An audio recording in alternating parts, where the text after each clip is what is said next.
Waziri wa Nchi Ofisi ya Rais, Tawala za Mikoa na Serikali za Mitaa, TAMISEMI, Mohamed Mchengerwa amewaelekeza wakurugenzi wa mamlaka za serikali za mitaa nchini kuhakikisha kuwa hawaondoi waganga wafawidhi wa vituo vya afya ngazi ya msingi kwa maamuzi ya hiari au kwa utashi binafsi.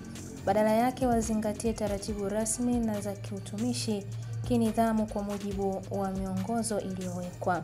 Mchengerwa ametoa agizo hilo alipokuwa akihitimisha mkutano wa mwaka wa waganga wafawidhi wa vituo vya kutolea huduma za afya ngazi ya msingi uliofanyika jijini Dodoma kwa muda wa siku 2, ambao umewakutanisha wataalamu wa afya kutoka ngazi mbalimbali kwa ajili ya kujadili fursa, changamoto na masuala ya kitaaluma yenye lengo la kuboresha utoaji wa huduma katika ngazi ya msingi.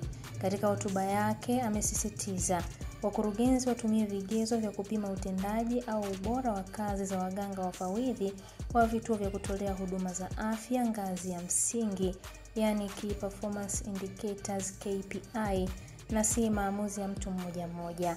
Agizo hilo la waziri limekuja kufuatia malalamiko kutoka kwa baadhi ya waganga wafawidhi waliodai kuwa wamekuwa wakiondolewa kwenye nafasi zao kwa hila, kinyume na sheria, kanuni na miongozo ya utumishi wa umma.